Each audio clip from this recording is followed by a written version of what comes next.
Hey, ballroom dance friends. Okay, today's story. As you may know, I built and ran the largest ballroom dance studio in the United States for many years.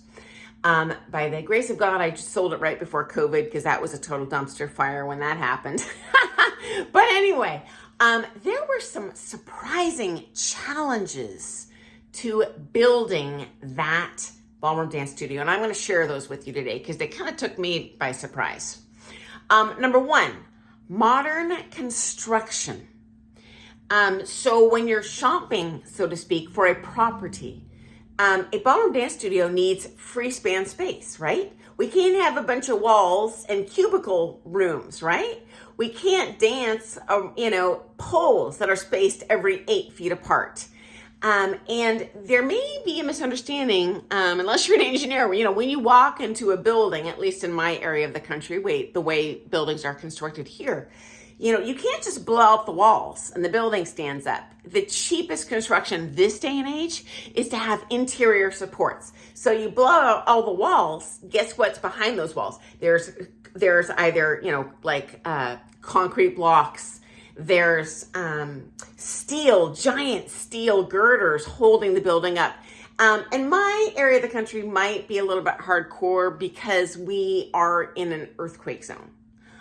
So anyway, when you find a space, it's probably going to be an old building. That's the only time you're going to find free span space suitable to have a big enough room for a dance studio where people aren't like running a maze through poles. Here's the problem. When you buy a building, and I did buy my property and building, you are legally required to retrofit it, meaning like do additional construction to bring it up to the current building regulations for safety and engineering and all that stuff. And guys, it is a small fortune, okay? So in my case, I did have a huge, I don't even know how high these ceilings were. Crazy tall. Vaulted ceilings. I don't know, 3-4 stories high, very tall. And so we had to pay a construction company to come in and put these huge, and I mean, guys, these, I can't even show you with my arms in the camera, huge fat steel beams all on the outsides of the walls this way and that. It looked like some sort of crazy kids, engineering science project to make this thing safe for public occupancy, okay? So very expensive.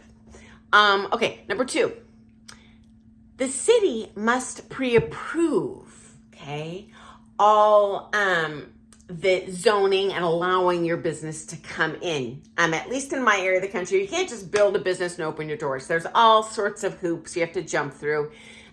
Even the city has to approve your business and agree that it is suitable, for your area.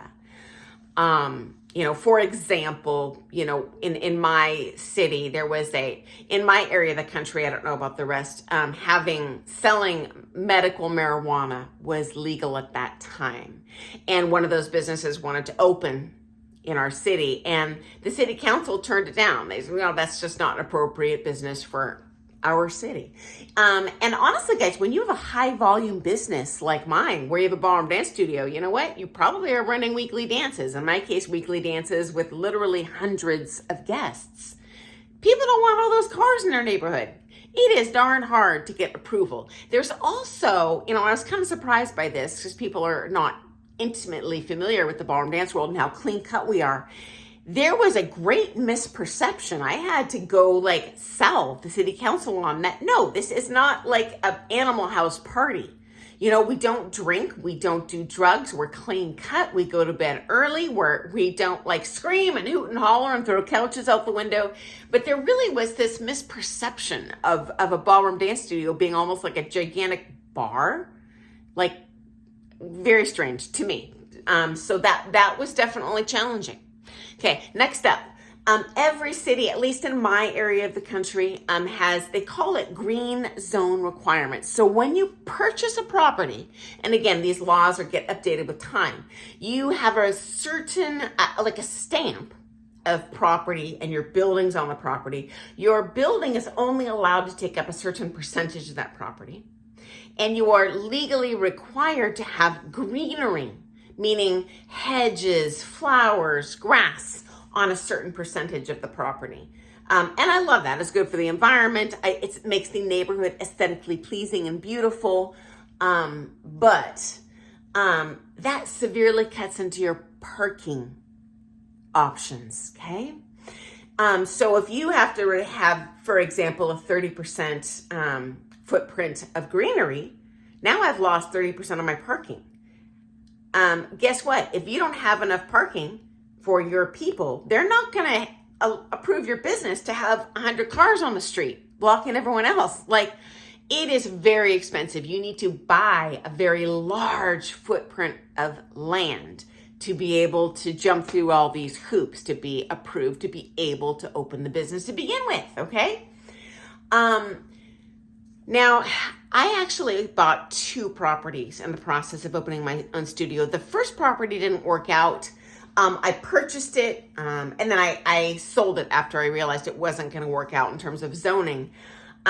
Because of the greenery issue, I had to tear out some existing building and build a parking lot underground, which is an option legally, but it exponentially, and I mean like crazy, increases the cost of your construction, because you need these really elaborate aeration systems when you're underground. Like, you don't want your people dying of toxic fumes down there with their cars. So just financially, it just suddenly went from, doable to, whoa, time to look at another property. And fortunately, property, at least in my area of the country, it's pretty easy, to turn over. Okay, next up, high occupancy buildings. And if you have a ballroom dance studio, even I suspect, even if you have no business, which you never know when you open up your doors, maybe no one's going to come in. It's kind of a gamble. Fortunately, I had a successful business going into that, where I had started out in a lease space. So I did know I had a biomass coming in. But anyway, you are held to higher safety standards and additional inspections than most businesses for public safety reasons. You don't want to have there's a big difference if you have a fire in a warehouse where one person has to exit the building and they know where everything is, versus if I have 500 people in the ballroom at a huge dance. Half the people haven't been there before. They don't know where the doors are to get out, etc. So constant, not only in the initial inspections, you have to, they'll show up and have this giant stack of things that they must approve you for. But they also randomly show up many times throughout the year, whether it's the city or the fire marshal, and they'll just come in and demand whatever I'm doing. I got to drop my lesson and, walk this fire marshal around the ballroom for an hour and show every single light socket, whatever. So real pain in the butt. Okay, so related to those inspections before you open, you cannot open your doors, I don't think anywhere in the United States at least, unless you pass all of these inspections for safety. I'm glad they do that. I don't want to build a building that's not safe, but the way they do it is they show up with this huge list of stacks of questions they have to go through and things they have to look at. I'm not an engineer. I don't know what they're looking at, but you have to walk through with them and it takes hours. And if they get to one thing on the list that you did not meet the requirement of, they immediately stop the inspection. They don't even continue with the rest of the list. They say, you need to fix this, and they reschedule a month or 2 out, okay? So you fix this one thing, and then they come back, they go down the list, and they'll find something else 10 pages later. Gotta see you in 2 months. Guess what's happening in the meantime while you are waiting to get approval to open your doors? I still got to pay a multi-million-dollar mortgage every month. I got to pay for the gas. I got to pay for the electricity, the water, the sewage, the garbage, the phones. Like, my expenses do not end when the city is futzing around, on these approvals. And guys, I am not an engineer like 99.9999999% of professional ballroom dancers and studio owners in the world. I'm not doing this construction myself. I'm hiring companies to do this. Now, of course, I am using fully licensed and bonded companies, but you know what? They're human. They make mistakes, and I get it. We all make mistakes. But it is at a great cost to that person building that facility. Oh, let me tell you that. You know, all that stuff actually comes out of your pocket. Okay, so final kind of really surprising challenge to me. I just was kind of shocked. I knew that at least in my state, I think in the whole country in the United States, you know, all buildings and businesses must be fully handicapped accessible. But one of these inspections, one of the things they came to on this ginormous stack of checks and balances, they came into one of our bathrooms and they said, your handicapped toilet seat flusher is on the wrong side of the toilet for someone in a wheelchair. Okay, first of all, who knew? Second of all, I've been in a wheelchair. I can flush the toilet from either side. Okay. Thirdly, shortest book I've read is Ballroom Dancers Who Take Lessons in My Studio that do wheelchair dancing. Now, I do know such a thing exists. I've just never personally known a teacher that has taught that. By the way, if you do that, shoot us a line in the comments. Tell me where you even learned to teach that. But it is a real thing, but just certainly not in my neck of the woods. I've taught people that are blind, that are deaf, that have one leg. I mean, I've taught many things, but no one in a wheelchair.